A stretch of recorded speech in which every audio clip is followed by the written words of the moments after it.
5:30. And, oh yeah, I probably do. Okay, calling the meeting to order at 5:31. I'm going to do roll call. I am Commissioner Parker, and I'm here. Commissioner Wolf. Here. Commissioner Young. Here. Commissioner Nemeth, not here. And Commissioner Chandler. Here. Great. Okay, we'll move on to the agenda. I'll need a motion to approve. Motion to approve. Second. All those in favor? Aye. Any opposed? I should have said aye in the beginning. I'll say it. So noted. Okay, so then we move into our first public commentary, and this is where we open up 3 minutes per speaker, public commentary on agenda items, and there's time at the end for public commentary related to items that are not on the agenda, but we're going to start with agenda items. So I'm going to open the floor now to speakers who'd like to speak to agenda items. That includes hemp and CBD at the market, in case you're wondering. And if you'd like to speak, you just need to come up and speak into the microphone so that you go on record, please. Anybody here for the agenda? Great. Hello. Hi. My name's Carl Allen. We are Evergreen Organics, Michigan. So we have a farm in Webster Township. We grow hemp. We're licensed by the state of Michigan. We produce products such as topical rubs. We also have smokable flower. It's a premium craft flower. We trim it up, similar as you would see medical cannabis in the dispensaries. It's all compliant with the state and federal laws. So I know going forward, especially on the federal level, there will be things changing. If you guys have any questions, maybe I can provide some insight. Great. Yeah. Did you have a specific presentation that you were going to share with us? Not really. So we do everything ecologically. So we're focusing on becoming beyond organic. We don't use any pesticides or any harsh chemicals like that. A lot of what we do involves mulching and cover crops, sourcing different ferments from our land, new plants to make ferments. But yeah, we're just clean products, clean plants, trying to build a community that treats cannabis similar to food. It's all important. And so you would be looking to bring your products to the farmer's market here? We would, the topical rubs and the premium flower. And what, can you say more about premium flower? It's finished product, so it's trimmed. So you're growing hemp for CBD purposes, similar to medical cannabis, and you're trimming it to remove some of the leaf. So then you can infuse it into food, vegetable oils to make different body care products, and it's very versatile. And have you guys explored any other markets to be part of? As far as the farmer's market? Yeah. So we had a vegetable garden in the past, so we do plan on doing vegetables, but our main focus is hemp. The topical rubs is our #1 product. Okay. So body care products. Yeah. Right. And are you looking at going to any other markets besides the Ann Arbor Farmers Market? Ann Arbor is the most local to us. We are from Plymouth, so we'll be talking to them as well. But yeah, we're trying to do maybe 1 or 2, so Ann Arbor, Plymouth would be ideal. Are there like age requirements for your products? Are there any sort of regulations for whom you sell to? The smokable flower would be treated a little differently because it is partially intended for smoking. Okay. But the topical rubs, you can go into Fresh Time or Plum Market and buy anything off the shelf with no ID. So how would you handle the smokable flower and with customers coming through the market? I would probably say I'd like to see everyone present ID, maybe 18 or above or 21, whatever would be applicable. So it's state compliant. You don't have to be 21 to buy hemp products, but because somebody could go home and infuse it into a topical rub. But the smokable flower, you have to be how old to buy? There is no age limit. Oh, interesting. Because the customer could go home and infuse it into a topical product. Uh-huh, and they could also go home and smoke it. Absolutely. Okay. Yep. Any other Cool. questions? I did bring brochures, so something you Great. guys can look over later on. Okay, That's thank great, you. Okay. thank you. Cool.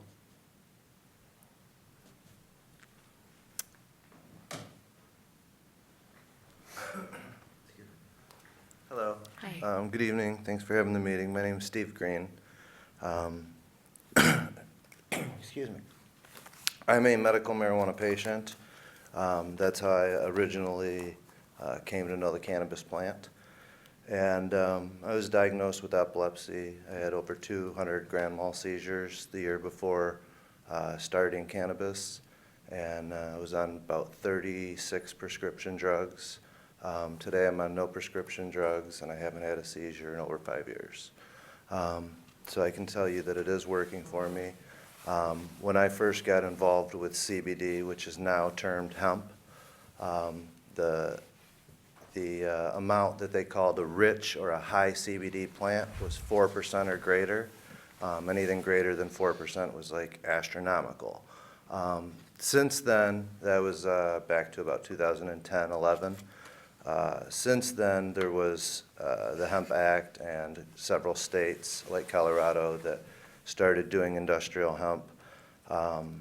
And with that came breeding the opposite of the black market. For years and years, the black market would breed a higher THC in the strain because that's what made the money, that's what sold the product. So they continued to go higher in one direction. CBD is like the counter of THC. So if you go really high with CBD, you remove almost all the THC. If you go really high with the THC, you remove almost all of the CBD. And so now we're seeing plants that are the reverse of what we were seeing before, where now they're maybe 30% CBD versus the 4% they were when I first got into this endeavor. I was the one that probably pushed this to you guys. I called the city attorney and kind of enlightened them with some questions on bringing it to the market and things like that. I'm currently at the Dexter Farmers Market, and I do sell, I do a CBD coffee, and I do sell that product there. The first day, our winter market is held in a church, which kind of gives it a little bit of a different dynamic as well. And so the first day I did, as this gentleman said, the whole 9 yards. I had the smokable, all that kind of stuff. And really, there's not a lot of, for most people that are not engrossed in marijuana, there's almost no difference that you could visibly tell from a marijuana that you buy at the dispensary to a very good smokable hemp product. So they both look very similar. They both are very odorous, all those kind of things. So after the first day, the pastor of the church or the leader of the congregation kind of asked the farm manager, director, if they would not have smokable hemp because it was just too, even though we would explain it on a person-to-person basis as they came up, if you just walked by and seen a big jar of what looked like marijuana, that was their impression. So it takes a little bit of time for people to come around and understand what it is and that there's a differentiation between the two. In Stephanie's email, she had mentioned, describe the industry, and I would say it's new, it's complicated, it's explosive, and it's ever-changing. We haven't had a hemp program for a whole year, and it's changed about 5 times. And there's still more changes coming as the federal government made some changes. My growing practices, which is one of her questions, very much to nature. I did it, tilled up some area, I used clones instead of using a seed. I used a clone, and I planted clones, and then I put a landscape paper down around the clones, and cedar wood chips over them so that I didn't have nearly as many pest problems and things like that. And I didn't use any fertilizer. I didn't use any chemicals. It was completely organic, all hand-picked, hand-bucked, so on and so forth. And what product would you like to bring to the market or see? I would like to bring coffee. Now, I know there's a process to who gets into the market and all that. Well, that'll be discussed at a different time. But things you may see or what other people may want to bring are hemp items, hemp seeds, plants, clones, seedlings, CBD isolate, which is like a white powder-looking substance, full-spectrum oils, or nano CBD items, which would be like your CBD water and things like that that you see. Licensing and requirement, at this point, currently as of today, it's only licensed through the state. There's a small federal niche where it is federally legal, but there's no federal oversight for each grower in Michigan. They oversee the state, not the growers. And so they do determine what the state's rules are going to be. If they come out next week and say we're going to change it to .001 THC, then the state is going to then change their program to .001 THC. Steve, I'm sorry to interject. I just realized we do have a 3-minute, we're supposed to have a 3-minute I'm limit. sorry. No, that's all right. I should have given you a warning. So how about, do you have any closing remarks? And then we'll give folks a chance to ask any questions.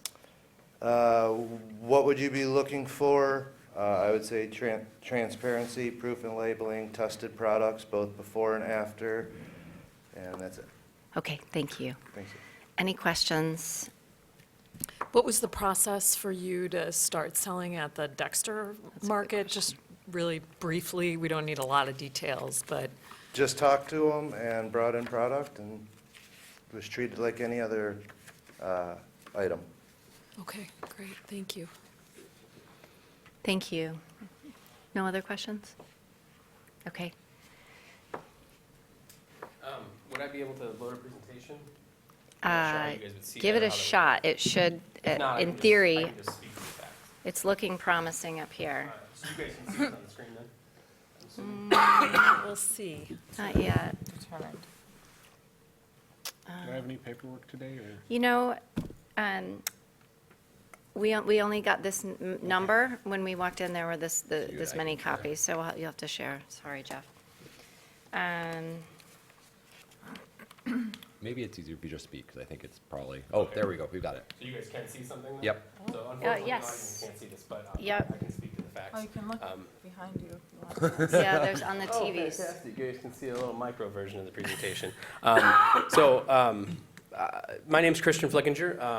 I am a current producer who sells at the Ann Arbor Farmers Market and have for a number of years.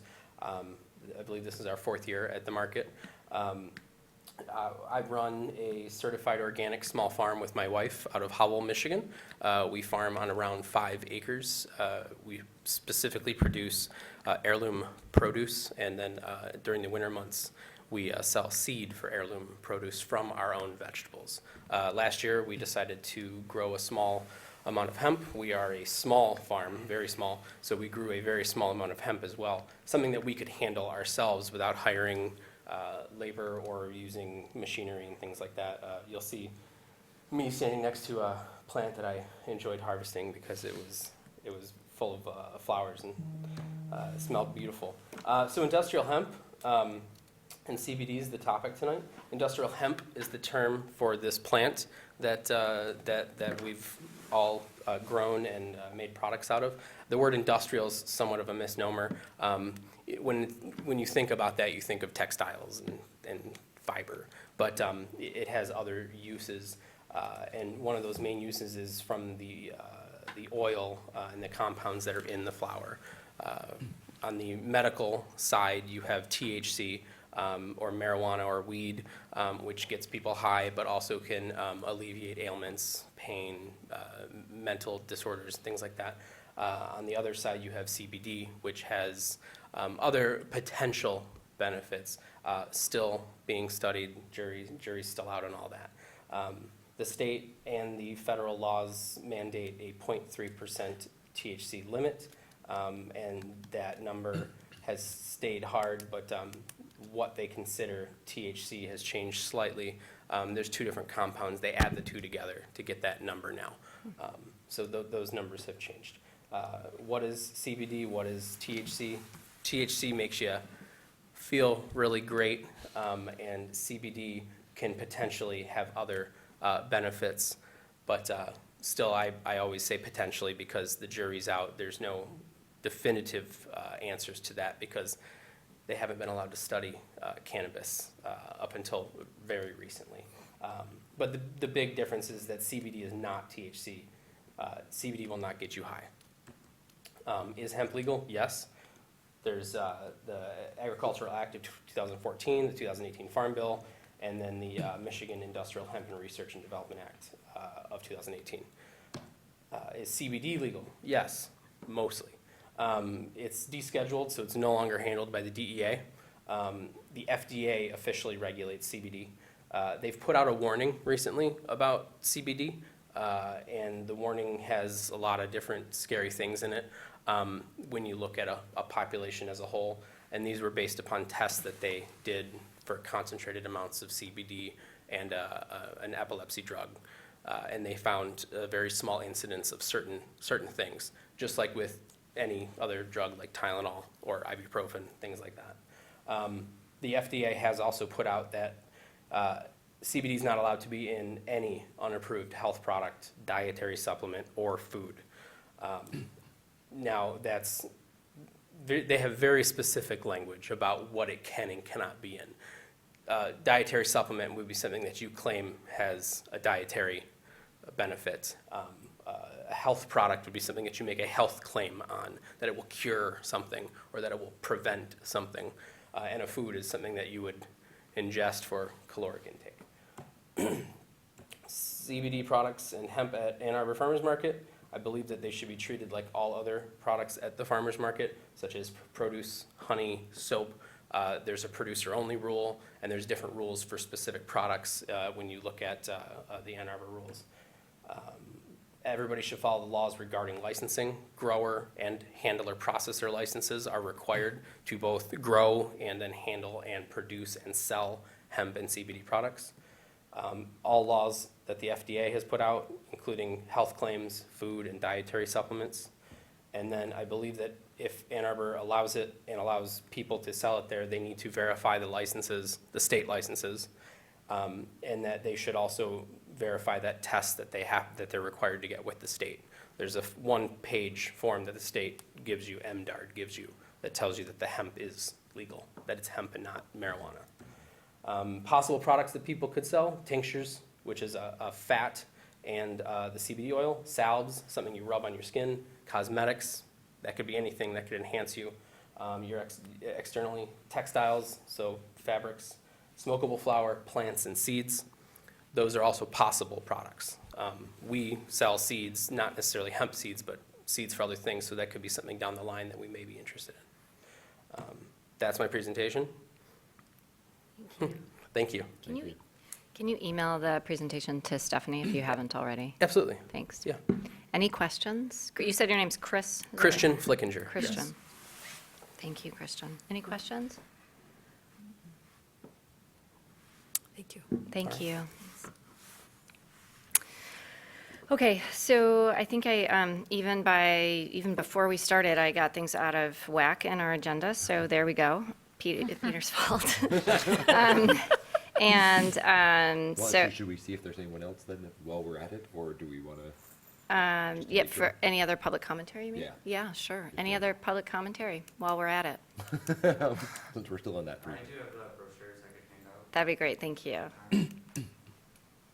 And so what we can do then is move into the approval of the minutes and then come back to presentations and anything, and discussion about hemp and CBD at the market, and see if there's any questions or discussion that we want to have with the speakers. Great. Thank you. Oh, thanks. Okay, so I think we're going to take a pause then on hemp and CBD and just take care of a quick business item. So if everyone had a chance to look at the minutes from the last meeting, we'll need a motion to approve. I move to approve. I second. All those in favor? Aye. Aye. Aye. Aye. Poor Jeff can't see them. No pressure. Okay.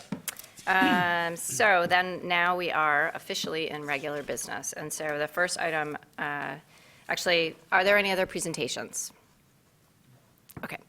So then the next item, it would be the regular business, and our agenda item is hemp and CBD at the market. And so given that we've heard from three different groups, is there any like sort of reaction to what we just heard, any discussion that we can have now, and then also we could ask follow-up questions? Yeah, and I can start with this. So I did some research trying to find other markets which are doing this, and it is useful, the description that you had for the CBD versus THC Yes. description, because that's sometimes a confounding factor, and I think making that clear is important. And also the fact that you guys are tested, I think that's helpful too, and I'm sure that's required just for your sales in general, because it's a whole different compound that you're working with one way or the other. I didn't see a lot of examples of places that were selling it, and that doesn't mean it can't, and that it's a new thing legally across this country, and so that does seem like something that is reasonable. I know historically we've dealt with in this advisory commission for questions even of alcohol sales, and that's one that has not passed thus far. It has in other markets, and it's something that's still kind of on the radar. But it's something that is in that space too. I think this one might be easier in the sense of it's not something that requires actually identification even to the level of for at least where you can buy it in other locations. So I don't know. It does seem like it's interesting. It'd be an interesting question too to see where the demand is from the customer base. It's not a product I'm familiar with, so I don't really know. So What is the age limit to buy it? Well, it sounds like there isn't one. That was a question I raised, and for the, so go ahead. I'm not sure how the protocol. Please, Yeah, go ahead. Like Robert's rules. So there is no official age limit for that. The regulations are still being developed. However, because CBD has been descheduled, it's not considered a drug. Though there is a medication that contains it, the FDA doesn't consider it a medication either, or a food, or anything. What tax bracket is it in? I'm not sure what that. No? Yeah, they don't classify it as anything at this point. Gotcha. So, but yeah, there hasn't been an age limit. However, people who do sell smokable flower have taken it upon themselves to put an age limit that mirrors smoking age, which has been raised, obviously, just out of an abundance of caution. Similar to ingesting it in any form, some people have taken it upon themselves to limit that as well. However, for body products, no limit has been recommended or practiced. Thank you. So one of the things I was thinking is it would be, I think, helpful just if we can get input from the Dexter Farmers Market on any process that they might have gone through or considerations that they had from bringing the product into their market. And I was at Eastern Market the Saturday after Christmas, and there was a CBD oil and hemp seller there too. So Eastern Market may have hemp sellers. So Zoo Market as well. I heard there's some. Great. Okay. I think it's important, a few things, is, first of all, I think it might not be a bad idea to look into, see what the other markets say, but it might not be a bad idea to hold off and see what regulations are put on it. As far as, they're still making rules and all that. The age thing could, I understand for the lotions and stuff, it doesn't matter. But, if they haven't even put an age on the smokables yet, then that's something, and then the whole tax deal. Is it gonna be in a taxed like tobacco or alcohol, or is it gonna be taxed just like regular sales tax? At this point, it's regular sales. Right. So, and then after that, I would even say that I think that the market has to be very careful how they do it. I think that it should probably be looked at if there's any regular vendors that are already on the market that would like to do it, kind of as a trial, and then take it from there. I think to just if you just opened it up without doing all those things, check it, laying it out just right, I think it could turn out to be a big mess. Because there's already a lot of people at the market, I'm sure, that would like to be in on this. And the market's not exactly the best that it's ever been. I've been there my whole life. And if somebody who's been going there and putting their time in anyway that already does this, could benefit from it, then they should get to be the ones to benefit from it with, I don't know how to word it really, but you follow what I'm saying? Yeah, so let me make sure I understand, Jeff. So it sounds like if we were to explore offering some hemp products, some or all hemp products, you would like to see that offer made to existing vendors Right. who are growing Right. themselves. Correct. Is that right? Okay. And not just have it turn it could, it could get out of hand if it was just cut loose. Okay. I think it's something that the laws have to be watched and see where all that goes. And then, but also I think, there's definitely gonna be a limit on how many people can do it down there, I think. Because you are gonna have a certain amount of customers that are down there to buy their vegetables and their food that are gonna look down upon it. I have no control over that. You don't have any control over it. No one does. So I guess what I'm saying is if it got to the point where there was a lot of it down there, I think it could have a potential negative impact on the market. That makes sense. So that's That's one of where- my concerns. Yeah, understood. That's where the market manager, where Right. we as a commission might want to also give guidelines to the market I manager. think there's gonna have to be a lot of guidelines. For instance, the whole smokable thing, I don't think, my own personal, and this is just my opinion. I would say that probably wouldn't be a go down there. Say, for instance, the honey people wanted to have some CBD infused honey. Is that even a thing? Okay. Well, Sounds then, feasible. the honey guy should be the one who gets to sell that, Uh-huh. I think.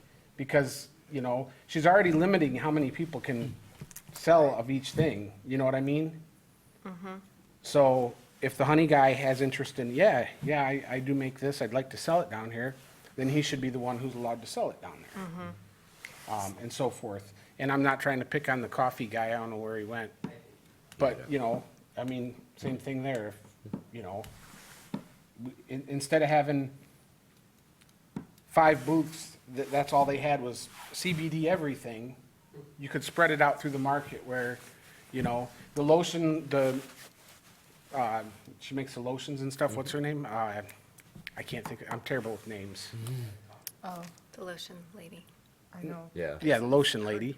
She Yeah. could, Whitney She- Farms' you know- sister, Violet? Violet, yes. If Violet made something The like that, then Rotterman guy. maybe we'd consider letting her sell it there. Okay. Do you follow where I'm Yes. going? You know what I mean? I think I do. And I'm taking notes so we can give this back to Stephanie and continue this discussion. Obviously, or hopefully this is obvious, there's no resolution that will come tonight. This is discussion and exploratory for all of us, and your information and background is really helpful. Can I add a few things? Yeah, please come to the microphone. So regarding like the regulation side, we don't know where it's going, but I would suggest contacting the state of Michigan. Yeah. Gina is in charge of the hemp program, and I know they're going to be holding a class the 4th of February regarding where the state is moving, knowing that the federal regulation has changed. But then once again, is there an opportunity to maybe like partner with somebody who already has a booth? We are not current vendors at the market. We are local. That was just me giving I'm- ideas. Absolutely. There's no decisions. Yeah. on Right, it and or that's something anything. Stephanie had told us, is that first choice would come to those who are currently vending. But being a local company, we see ourselves being here a long time. We'd like an opportunity to either work with somebody who's already vending or potentially, if a spot does open, have our own booth. Got it. Thank you. And, yep, state of Michigan for any questions, really. Okay, thank you. That's a good suggestion. Go ahead, please. I was, oh, you go first. Go ahead.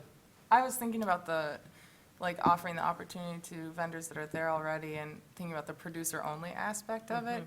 And for somebody that makes soaps or honey, also producing their own CBD products, like if that involves growing the crop and then infusing it, and then, I mean, that is just a consideration of Yeah. what we're really asking the vendors to do. Yep, I thought that too. I think that's right. What will we mean by producer only when we're talking about hemp, I think is the Yeah. question, yeah. I have one thing to that, and then a comment on what Nemeth had brought up. The comment to that is, just like any soap vendor, they're not making their own almond oil, generally. They're not making their own, coconut oils that they're putting in there. You can source CBD as a raw material and add it to a product. That's obviously a different class of producer than these gentlemen and also my farm, because we did grow it and then take what we grew and somehow converted it into a product. There's many different ways to do that too, but different discussion. So I do think that there would be two classes of hemp and CBD vendors, those who are using a raw material that isn't theirs and those who created the raw material. So almost like a grower producer and like a producer only kind of. So two different classes there. As for what Nemeth brought up, I believe that Stephanie did mention that current vendors would get precedence, but it's I forgot where I was going with this, but it's something, so like honey. I believe that there's honey vendors there, and that has been limited. So there's like 4 or 5 people who are allowed to sell it, and the market manager does put controls in that so that they can design the market the best way that they want to. So I agree, having 20 people there selling different CBD products that they made or bought or reselling would definitely lower the quality and standards of the market. Just like if you had, 20 people selling pottery or, 40 tomato vendors, it would lower the quality. You have to manage that, and that would be up to the market manager, obviously, to do that. But I don't think it should be a free-for-all for any of the products. Yeah, we just had a pretty intense go-around several times about artisans versus produce vendors. So this is something with which we're familiar in terms of the composition of the market. So definitely it would be a new angle to consider. Thank you. Any other thoughts on bringing hemp or CBD to the market? So let me just say, I've written down several thoughts on if we were to try this out or even try a pilot effort, some ideas around guidelines that we might want to consider based on the discussion today. So I'll share those with Stephanie so that we can continue to build those out. The other sort of stakeholder I think it would be good for us to hear from is the person who does the inspections at the market. Good idea. Because that person will have to know about the regulations and the laws and what's happening at the state level. A name for a gentleman who actually developed. Can you come to the microphone? A gentleman who developed part of the laws and is also doing the testing at the MDARD laboratories, Craig Van Buren. He's that director of the department, so he can speak very clearly to the law, and also he heads up the department that does the testing for each of the license holders. Great. Got it. Thank you. I think it'd be really interesting to see what, if any, economic implications there were for the rest of the market, even, and numbers of folks coming to market. And, there's a economic impact, direct or indirect. And so I wonder, too, if there's any literature about that, about bringing in CBD and hemp products to a new area. And would it attract younger folks? How would the sort of families that come react to it and Right. things like that? Right. Yeah. Okay, last call for any other thoughts, comments. This was, just for me, it was very helpful. Thank you all for your time and thoughtful presentations. Any other discussions or questions that we should get answered from the commission? Okay, seeing none, then we will move along. We're still under regular business. So Stephanie had included a draft of the producer-only guideline recommendations based on some discussion that we've had over the last several months. I don't think we're going to try to do anything with these particular guidelines, but I did want to open the floor to any discussion or anything that was seen that might require additional refinement. I did have one thought on the honey guidelines regarding extraction and having that be one of the requirements, or that they perform the majority of it to be considered producer only, because I think what might be a comparable thought is like, that's like saying that all the meat producers have to do all their own processing. That might have been something you guys have already talked about before I was here, but that might be worth looking into, whether that's reasonable to require. Well, I recall with it too, for the honey folks, the smaller scale ones, they can do it themselves, and that seems feasible, whereas larger ones can't. Right. And as I think the intent with this was to kind of set a set of desirable features and assume that people may not hit all these things, but this Okay. is, you're trying, I think the word is Majority. a majority of the following tasks, with majority meaning more than half. Okay. So it's meant to be flexible, but kind of also communicate desired, and if you can hit 100%, great, but Right. people, understanding that people won't often. Okay. Thank you. Helen, do you think that wording needs to be clearer on that? Maybe because, but it could also be because I'm goofy. No. But I had read it like the majority of each of the individual tasks, like do the majority of the extraction, the majority of the bottling, rather than, but maybe like if it was something like check more than half of these boxes or Yeah, more whatever. explicit in that way, yeah. It was said something like that on a different one, and I understood that one. So, Okay, no, that's good. We want the guidelines to be really clear, not just for us, but for future users of said guidelines. Yeah. So, thank you. Any other comments on the the current draft of the guidelines?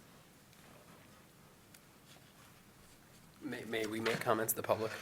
There will be a time at the end, actually, or, Okay. yeah. Yeah, yeah. sorry. We've been running it a little loose, but Yeah, and it looks pretty good. I think they're most of what we've been discussing, and I don't see any major surprises in there based on what we've said.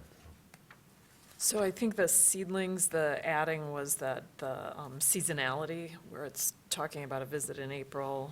I think that was what was added on there.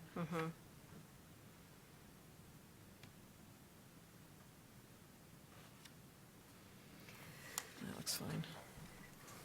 it feels to me like this includes all of the things that we discussed in previous conversations about this. Mhm. Any other feedback? I think that looks good. Good, okay. All right, well, we don't have anything else to do around the producer-only guideline recommendations. And then the next item on the agenda are the PMAC 2020 officer ballots. And I think I'm going to just punt that until the next meeting. I'm loath to give up the chair position. Just kidding. But I do think we'll wait until Stephanie's back next time to do that. I didn't follow the email, so can you explain it to me, just briefly, what positions are available or what's going on? The chair and co-chair Okay. just will be available, and we need to elect that for 2020. So I think we did a short-term election last year because the chair left. So that's when I moved into the chair position. And then, but we haven't actually elected for the calendar year 2020. And then Holly, you said you're not going to continue after May, Yeah, so right? my term ends in May, and I was not intending to continue, to sign up for another 3-year term. I think they're only 2-year terms now. Mine's only a 2-year. Huh, but we should ask Stephanie, because I was actually a little, she said we were on the same schedule, but I Yeah, wasn't no, sure that we I were. don't So think so. I'm making a note to talk to her about the scheduling. So not only will we be electing new officers, but we'll also be, I think, doing some recruitment of new commissioners. And what role are you officially, what's your title in, which group do you officially represent? Do you I'm the know? organization, Got it, okay. the organization. You're- I'm a representative of an organization because I work at Fair Food Network. Got it, okay. Okay, so any other questions on the officer ballots? So if you are eager to sit as chair or co-chair, get your campaign ready for next. 2020. It's going to be good. Okay, so we'll just punt that along till next time. And then the last regular business item is the yearly meeting calendar for 2020, and we do need to review this, make sure we're comfortable with it, and then vote on it. So if you could take a look, can you share that with Jeff?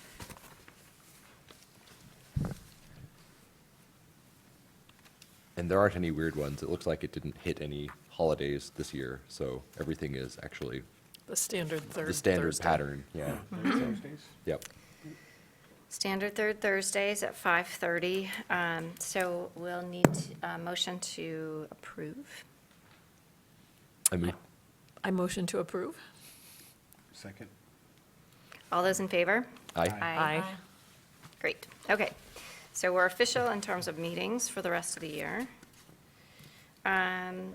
So new business, the annual report is included in here. I am not in a position to talk about it, so I think I'll wait until the Stephanie do that. person who authored the report can be here and review it. So I'm going to punt that one as well, unless anyone had a chance to review and has any questions that they know they want answered next time, in which case I can give Stephanie a heads up. Looks good. I just want it digitally. You want a copy digitally? Okay. Yeah, that's. Digital copies of annual report requested. It should be on. It's got the item number there. Does it? It Yeah. wasn't in the, Oh, it really? wasn't in the, Original or packet. maybe I just missed it too, but it wasn't in the Yeah. She online. added it late. Yeah, maybe. It wasn't, I checked today and it wasn't in there, but Okay. I could have missed it. Okay, anything else on new business before I move back to additional public commentary? Nope. Okay, so now we're reopening it. Second public comment, this is not limited to agenda items, so just want to give same or any new people a chance to provide any comments on really anything. You can also ask questions of us, too. Yeah. Hello, Christian Flickinger, Renegade Acres. The honey item that Helen had brought up, I also thought that was confusing. So maybe saying more than That's why I asked. more than half of the following or something to quantify that you're talking about the items rather than the actual Each of them. amount of production for each item. Because I produce honey as well, and I can check off almost every box, except for time's sake, we have moved to an Amish family extracting our honey, Yeah. which is down the street from our farm, because it takes quite a while to do that. So, Yeah. but we have extracted it before, and it's a sticky mess everywhere. Thank you. Great, thanks for the validation. Any other public commentary? No? Just a brochure for Stephanie, if somebody could pass it along. Sure I've thing, got an extra one, too. thank you. And just so you all know, this is a long process that we go through. Yeah, Great. thank you, good clarification. Yeah. Okay, I think we've managed to muddle our way through, so then we just need a motion to adjourn. Motion to adjourn. Second. Okay, I'll get let's on adjourn. that. Let's do it. Thank you, everyone. Thanks for coming. Good job.